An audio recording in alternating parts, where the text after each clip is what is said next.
children, moving on to our next part, that is how you can correct this defect, the defect of hypermetropia. For that, the lens which is used for the correction is convex lens. Okay, now why we use this convex lens? Again we are moving on to a normal eye. In normal eye, when you are placing the object at the near point, you will get the image at the retina. Okay, but in a hypermetropic eye, what I have told you, that if the object is kept at the near point, the image will be formed beyond the retina. That's why the image will be blurred. Now, if for example I am suffering from hypermetropia, children, so if I am keeping the book, if I keep the book at 25 centimeter as a normal eye, I won't be able to read the alphabets clearly, though they will appear blurred to me. Okay, so to cope up with this defect, what I will do, I will use the convex lens. Like for example, I can see beyond 50 centimeter.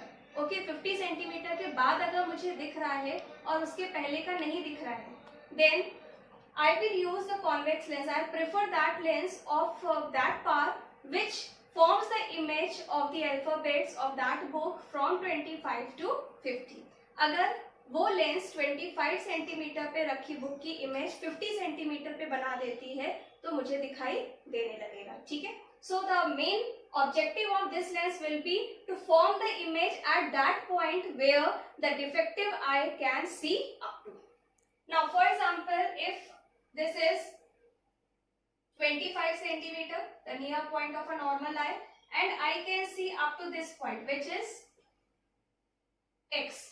Okay, let us consider as 50 centimeter or 40 centimeter.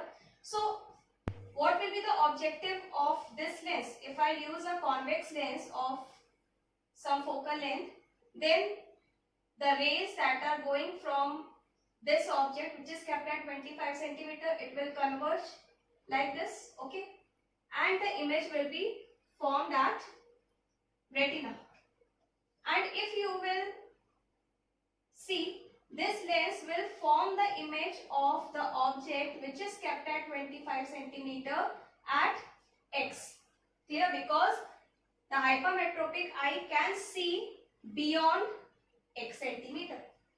Like for example, if I say that this hypermetropic eye can see beyond 50 centimeter, so the objective of this convex lens would be, it will form the image of this object which is kept at 25 centimeter where? At 50 centimeter. Okay, now he can easily see the object which is placed at 25 centimeter, but by using which type of lens? Convex lens of adequate power. Okay, so this was all about the correction, how you can correct hypermetropia. So elaborating all the things together, hypermetropia, it is defined as a person who can see far off objects clearly but cannot see nearby objects clearly. The causes of hypermetropia, first, the very important is shortening of the eyeball, focal length increases, and as focal length increases, the converging power of the eye lens, it decreases. And how it can be corrected? By using convex lens. And these three diagrams, children, these are very important. They are asked in board exams to draw the diagram of a normal eye, defective eye, that is hypermetropic eye, and for the correction. So for the correction, you will not draw these all things. You will only draw the object. First you will place it at the near point. Rays, they will converge due to this and due to this also. Okay, you can show two convergence like this, and then you will form the image at N dash. So this was all about the defection that is hypermetropia. Thank you.